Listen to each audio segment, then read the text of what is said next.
Bismillahirrahmanirrahim. Dear students, we today we discuss a very important part of the project procurement management. And as a matter of fact, this is related to the disputes and claims and the relevant provisions in the FIDIC documents we will discuss. The disputes or the claims which come across the tenders or the contracts are very common in the construction projects. And some of the very common sources of these conflicts can be, for example, the rail projects. There might be problems with the design. There might be problem with the payment and the compensation.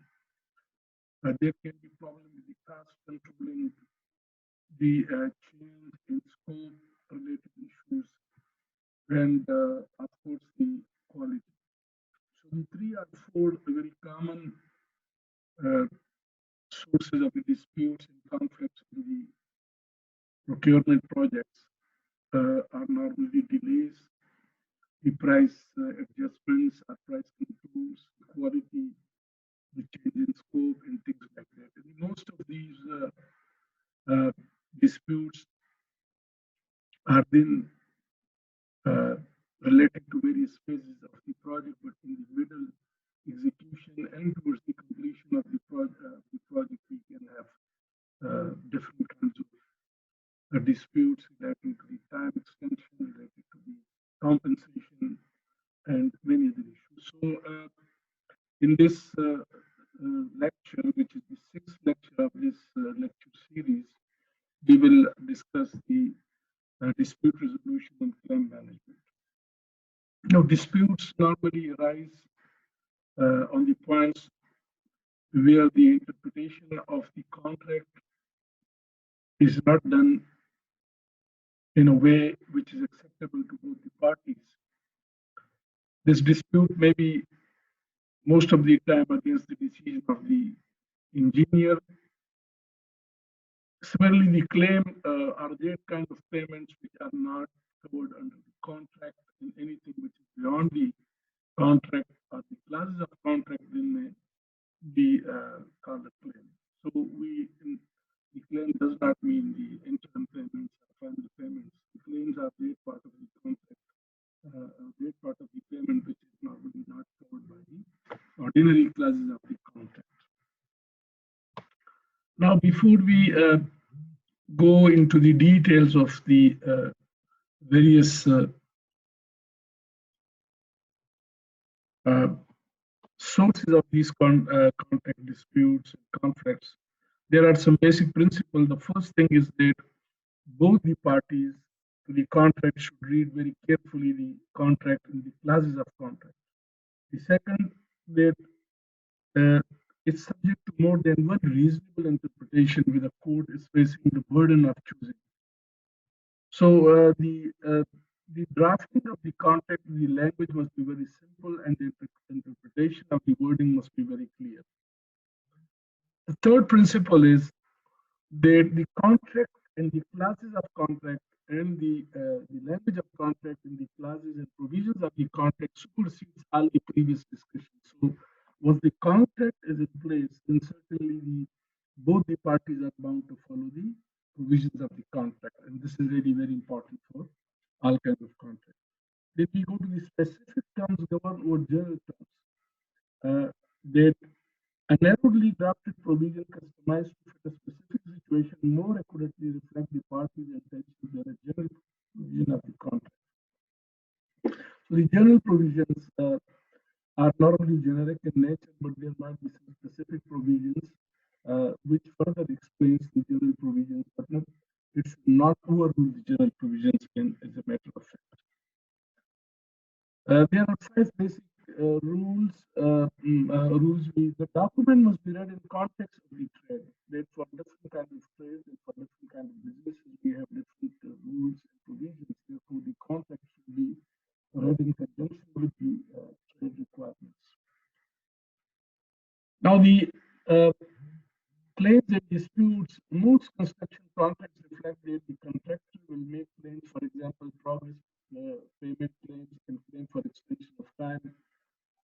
Most claims do not give rise to disputes.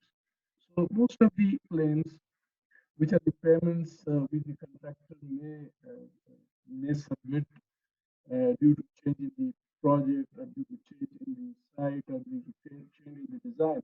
So normally the contract provides a solution for this kind of payments, though not directly, but certainly this can be solved within the provisions of the contract.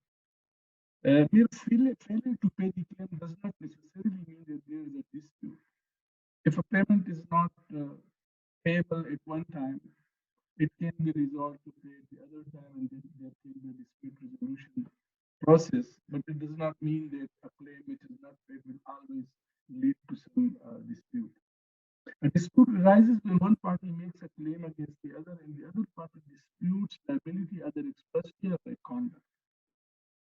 That either a claim which is submitted by the contractor to the client or the employer or the engineer, either this claim is not accepted or in writing, or it is not admitted in words. So in both cases, this may lead to dispute. So disputes may come arise in, for example, the certification. That means once the engineer may not certify the works which are completed by contractor. Variation, the exact amount of the work done may sometimes lead to some dispute. Inspections are not followed.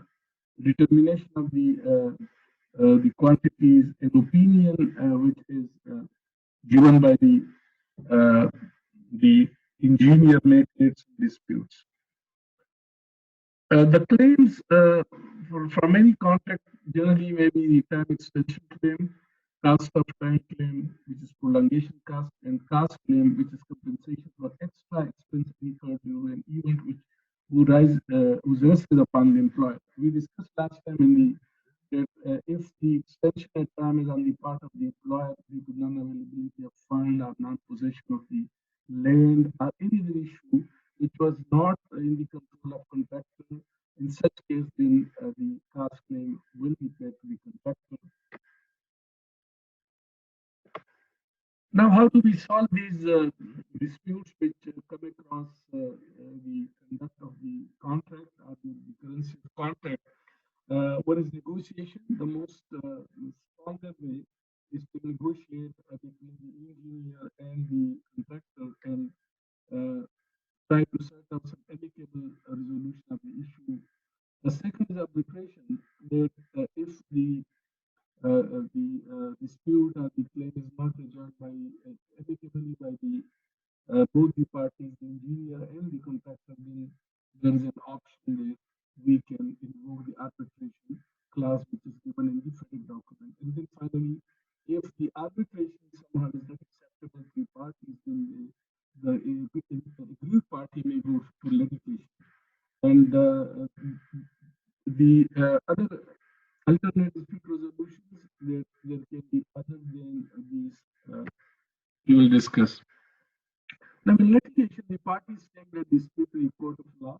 Litigation is a lengthy process, and normally both the parties try to avoid this because the litigation process takes years and years in many cases, and it ultimately damages both sides.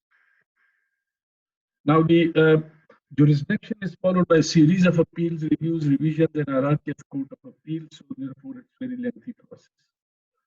The litigation may take even up to 5 years, and preparation itself may take years. Settlement cost was prohibitively expensive, both in terms of attorney fee and time cost. The litigation decision is binding on both the sides, and appeal is given in the higher court sometime, and you can go to the higher court for the appeal. In the alternate dispute resolution modes, we have negotiation, mediation, conciliation, and arbitration. So we will discuss it one by one. Negotiation, we discussed that in which both the aggrieved party would set together, the engineer and the contractor would set together to bring an amicable solution to the dispute. and this may be one of the best way. And the FIDIC also emphasize on the amicable settlement. Now, this depends definitely about the objective, the attitude, the cooperation on both sides, and it can be fast. Even a very big problem can be solved in few days. The cost is minimal in the sense that both the parties will ultimately do some give and take, and both the parties will be getting something out of the negotiation, and that is to create a win-win situation for both the sides. Uh, it's not binding. The negotiation settlement uh, may not be binding, but definitely when the negotiation is done, it leads to an agreement, and that agreement is normally respected by both the sides. Uh, Appeal where this agreement is reached. So if there is an agreement on the both the sides agree and sign, then definitely it cannot be appealed. Arbitration, litigation, and no agreement. If there is no agreement at the end of negotiation, then the parties may opt to go for other alternate dispute resolution modes, which may be arbitration or maybe litigation.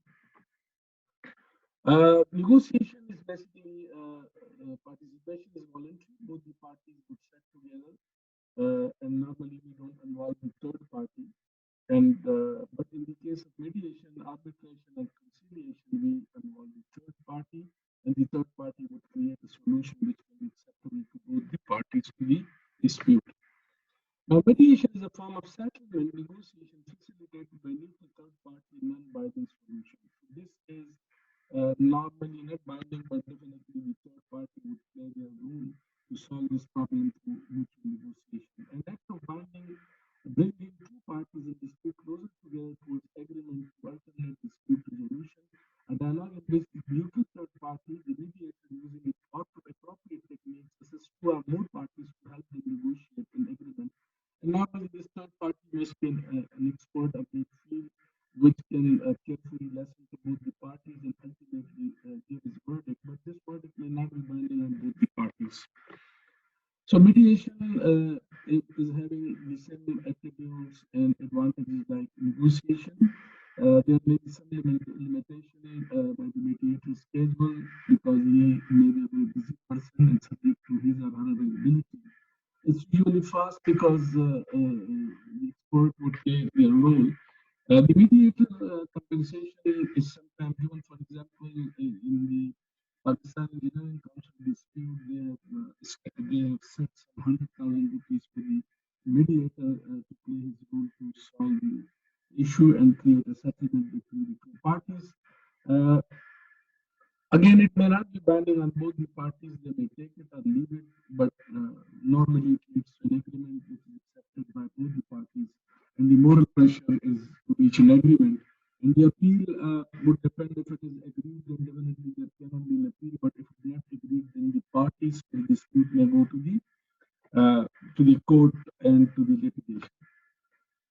Conciliation is also a dispute resolution process whereby the parties to a dispute agree to utilize the service of a conciliator who mediates the parties in attempt to resolve their difference. So it's more like the mediation, but this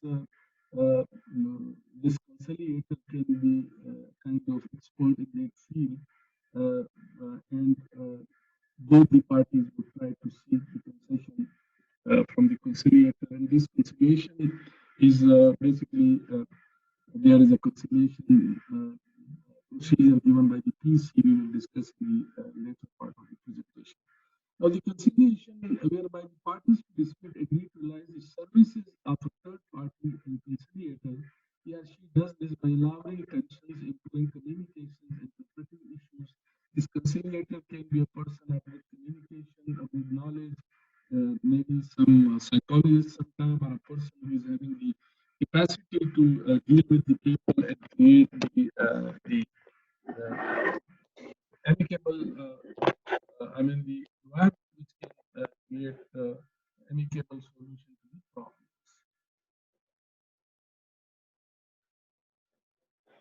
Okay, now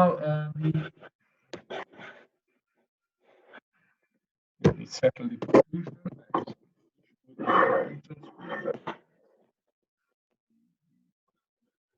This is not.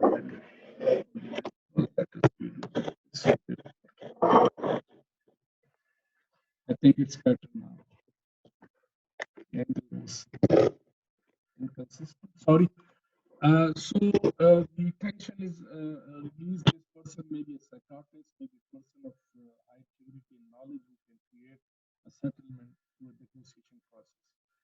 Now, the PC, Pakistan Engineering Council reconciliation or conciliation rules 1 to 1221 that it must be professional engineer or it may be recommended by the Pakistan Engineering Council. I had the opportunity to serve as a conciliator for some of the project disputes.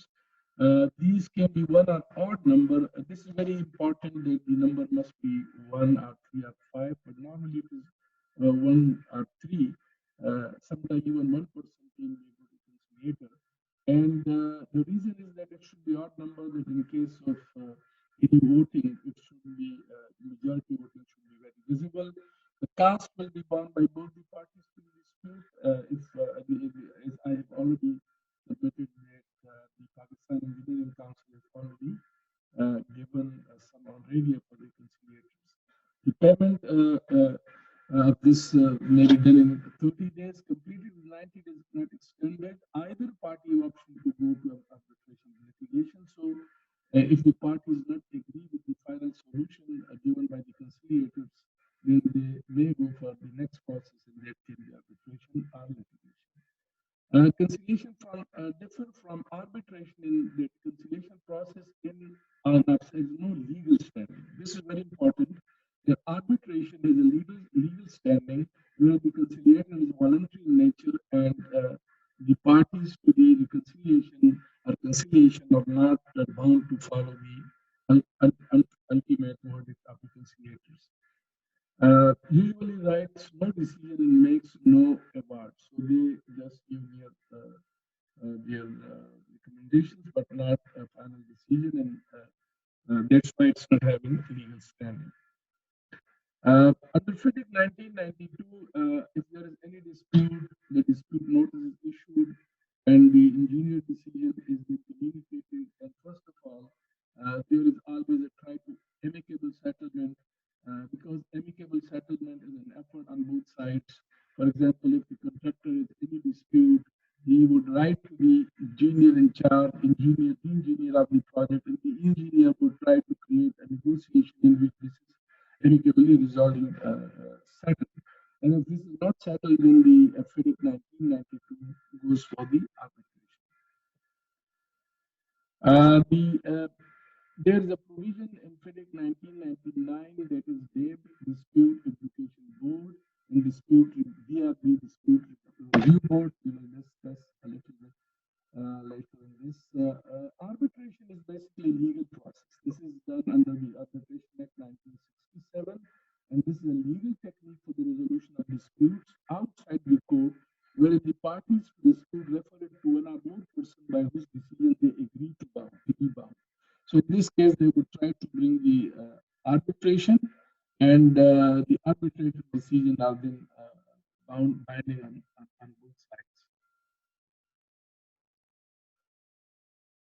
This is an ancient practice in the English law, and the arbitration process then leads to some amicable solution. But if the parties are not agree to the solution, or the arbitrators do not agree to a common solution, then the party may opt for going to the litigation process.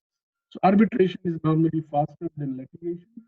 There are some rules. Availability and schedule of arbitrators is very important. Again, these arbitrators are either attorneys or they may be expert professional experts. Preparation may take several months. Normally, there's a filing fee, arbitrator compensation, which is normally established by the court, and then the attorney fee, which is then representing this decision of the arbitrator in the court.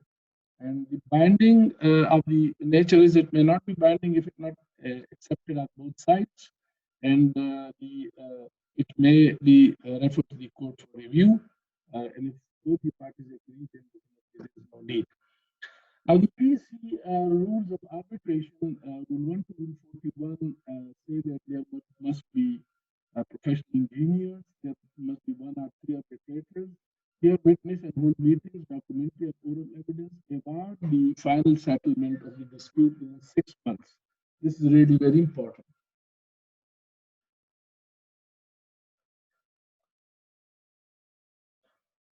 Arbitration under local law, the source of the arbitration law is normally the Arbitration Act, so that's why it's accepted. There may be international arbitration in the International Court of Law. If there is a national arbitration, then it is done in the national or local courts. But if there is a dispute of international nature in the international partners or the international, it may go to the International Court of Justice and it may be decided there. Now, the local arbitration, that any dispute shall be finally settled under the provision of the Arbitration Act 1940 is amended thereof from time to time being enforced. The said arbitrators or arbitrators shall have full powers to open up, review, and revise any decision, opinion, instructions, determination, certificate, or valuation of the engineer related to the dispute. So under this, the arbitration, the arbitrators may open the anything which is the source of dispute. Any dispute shall be finally settled unless otherwise specified in the contract under the rules of the Conciliation and Arbitration of the International Chamber of Commerce by one of or more arbitrators appointed under the rules. So these for international disputes, then we refer to International Chamber of Commerce. The said arbitrators shall have full power to open up, review, and revise. So this we already discussed. Popular arbitration procedure followed in Pakistan, and no particular arbitration procedure has been prescribed by the Arbitration Act. In the absence of any standardized arbitration procedure, the arbitration under the local law and the Pakistan Engineering Council arbitration procedure and reconciliation procedure has given a detailed procedure of the arbitration cases.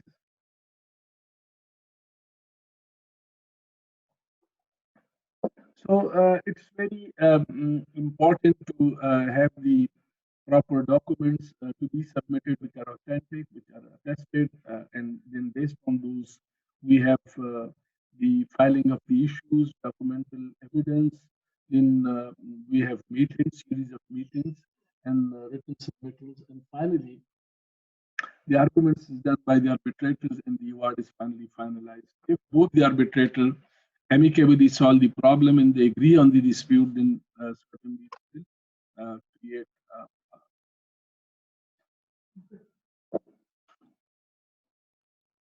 reliance on oral evidence reference dispute filed by the claimant, written reply, rejoinder. So claimant, respondent, witness, and so this is the procedure we normally adopt.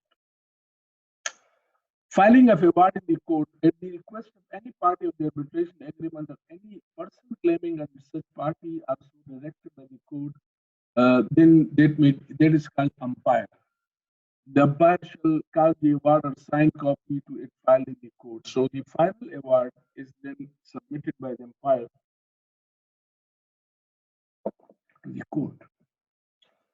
Once arbitration award has been filed in the court for making the rule of court, the court issues notice of filing of award in the court. This notice is served upon all parties to the arbitration award. Any party willing to file objections against the award for setting it aside or wishing that the award be corrected or omitted back to the arbitrator for reconsideration can do so within the prescribed period of limitation. And the Pakistan Engineering Council under the arbitration has given certain time duration for these. Where the court sees no cause to remit the award or any matter referred to by arbitration for reconsideration or to set aside the award, the court proceeds to pronounce judgment according to the award, and upon the judgment so pronounced, decree follows, and no appeal lies with such decree except the ground that in excess are not otherwise in accordance with the award. So, if the court is satisfied with the arbitration award, then it is announced as a legal decision, and most of the time, the award which is given by the arbitration process is then announced by the court. So the court passes a judgment after the time for making an application to set aside the award is expired. So there is a time within the time if the aggrieved party may go to the higher court or may go to the same court for appeal, it can be been referred back to the arbitration. Now, the court may involve the appointment of arbitrators, removal of arbitrators, setting aside the award. The court is not bound to follow the award. If the award is not based on judgment, on justice, and merit, the court has the authority to null and void and set aside the award. Enlargement of time for making the award. So, initially, if there are 90 days, and if the arbitrators think that they need more time, they can then refer to the court and they can request the court for extension in time.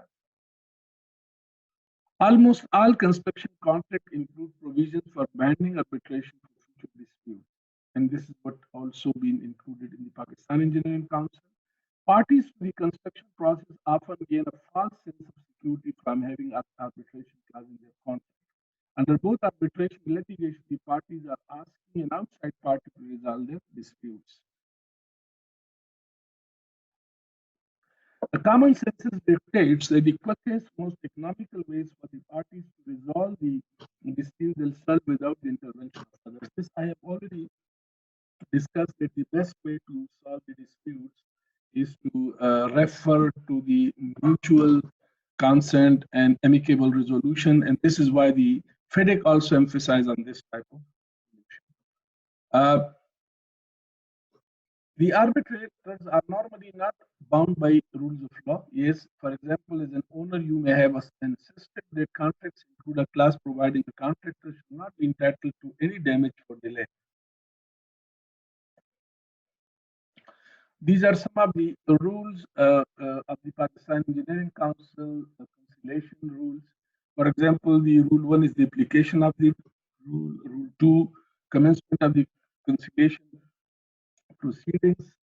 Then the rule 3, that there should be one or odd number.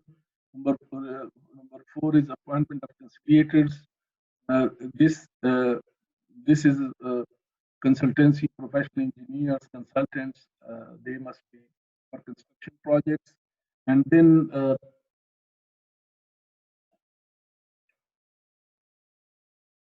Rule 5 refers to the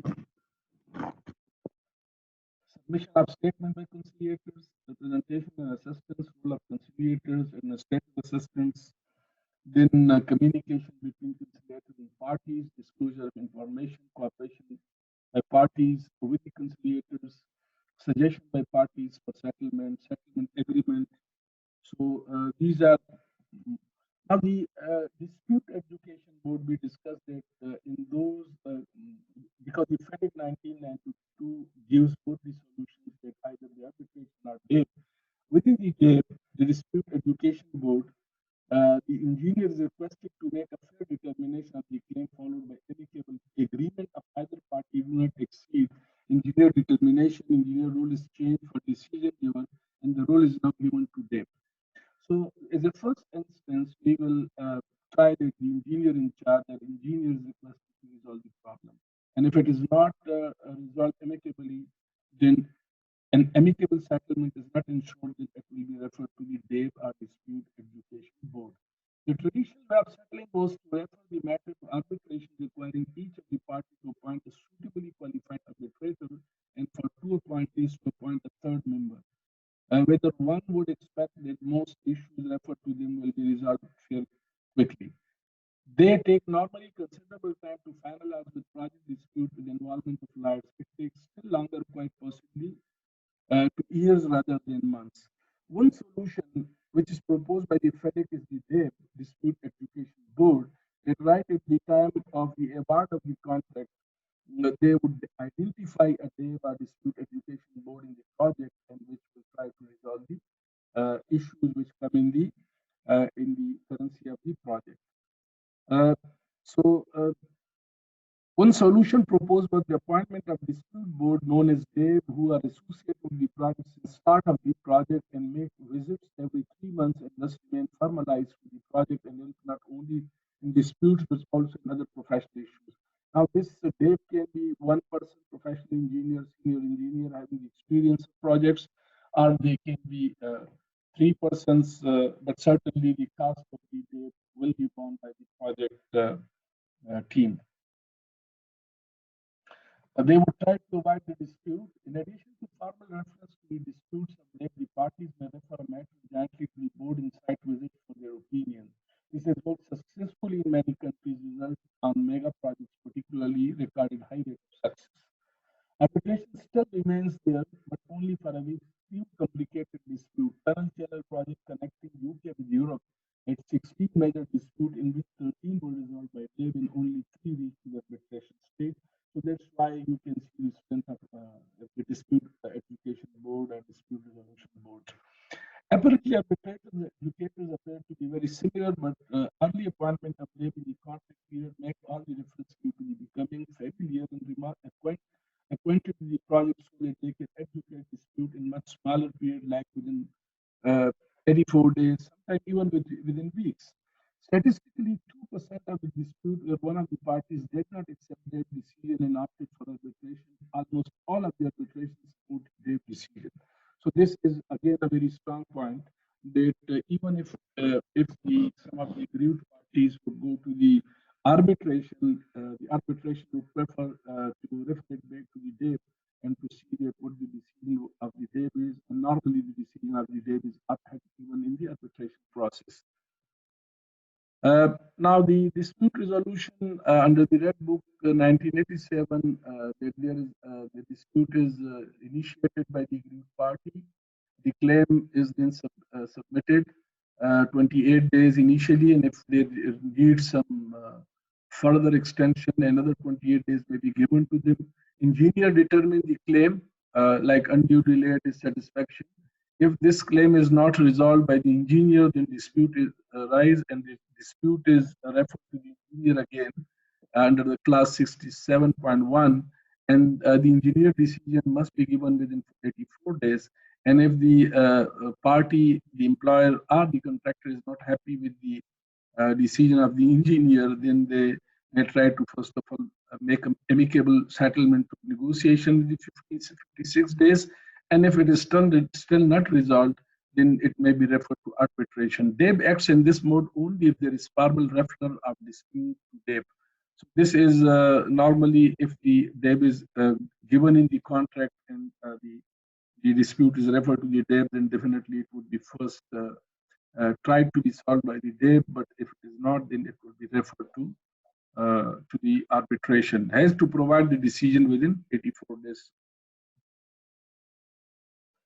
So the FIDIC Red Book states that if the engineer does not respond with the time frame defined in the subclass, either party may consider that the claim is rejected by the engineer, and either party may refer such claim to DAVE in accordance with the subclass 20.4. And this we have discussed that this is 28 plus 28. Initially, 28 days and a further extension of 28 days can be given to assess the claim.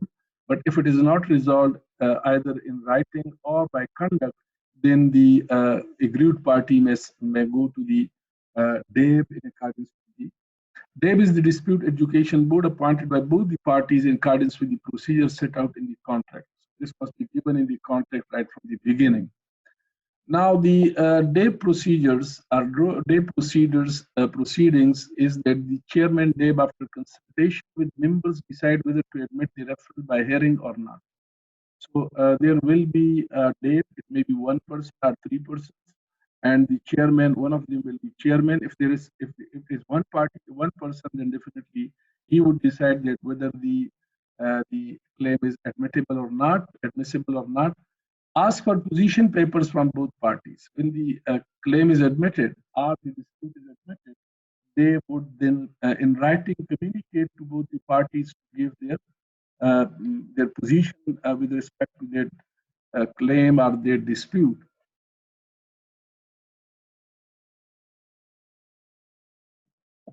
Then, after receipt of the joinder from contractor, the chairman, they will fix a hearing date for final presentation by both the parties, followed by question and answer session.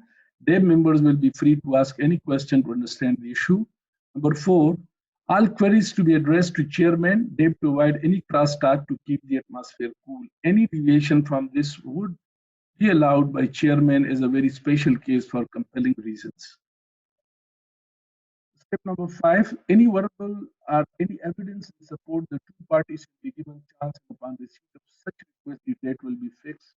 After completion of the hearing, the members will meet in private to try to reach a consensus on the decision. The chairman will then draft a decision of the date, and after obtaining consent from other two members, will display the decision to the parties or engineers. In case of split decision, the opinion of the majority will prevail, and that's why we recommend that there must be odd numbers. If there is any voting, the majority must be determined.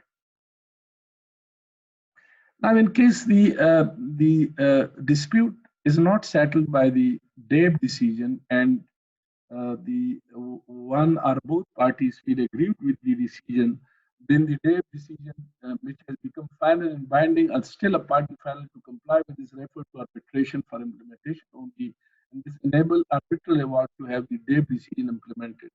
Here, often a problem has come up that after final and binding decision, still it is not paid by the employer. In such cases, if employer is given notice of dissatisfaction, the contractor should be paid. In such case, court decided this means that the contractor should commence arbitration and then require the arbitral tribunal to issue an interim award for the sum ordered by the DABE to be paid immediately without investigating the merit of the claim.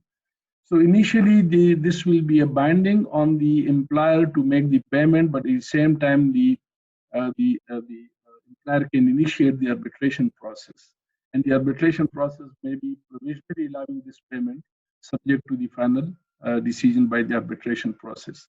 The arbitration would then deal with the overall merit of the dispute, and its final award in the sum ordered by the DABE could be adjusted upward or downward. But as we have already discussed, that in majority of the cases, the arbitral tribunal would like to maintain the decision of dispute education boards.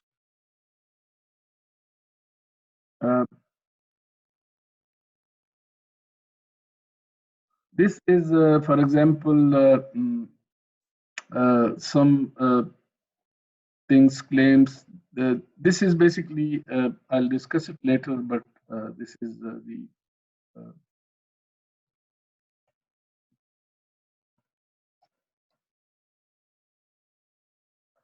this was a kind of dispute which was basically on the technical nature, was that inner ring of the steel gauges, there was an overlap, and this overlap of the bottom bell steel was having an additional cost of 291,000, and supporting inner rings for holding this, which was not mentioned in the initial design, for instance.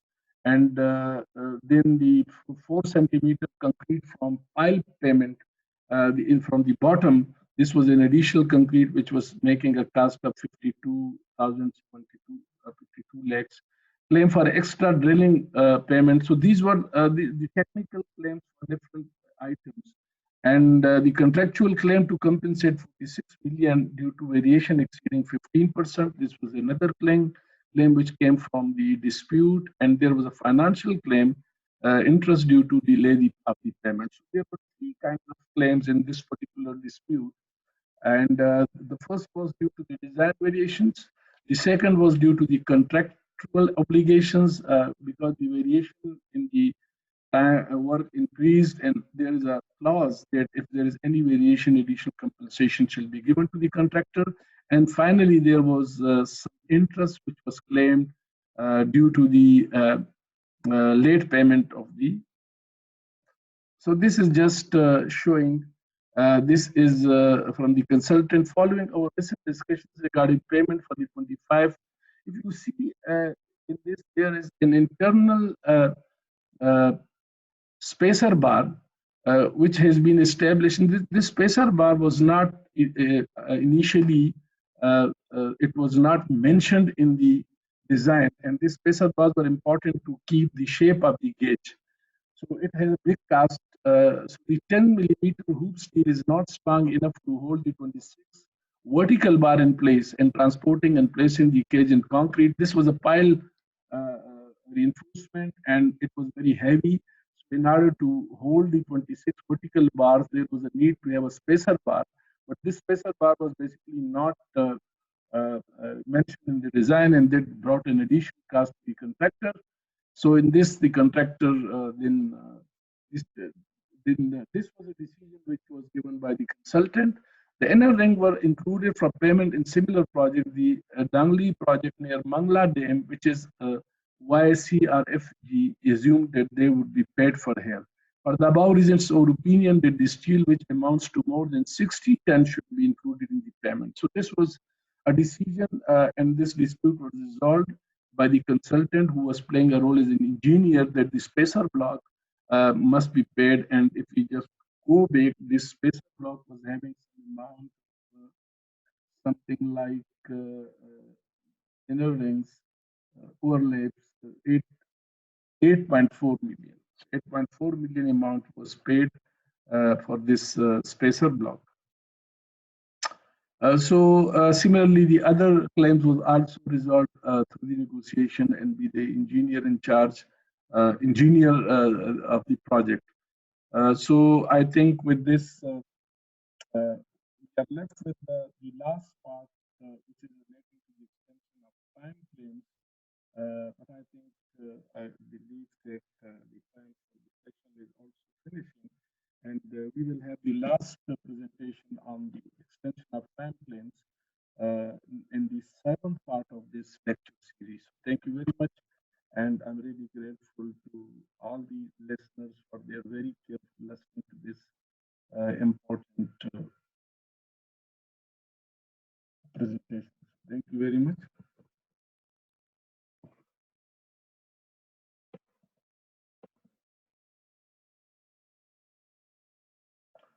So we, I think, stop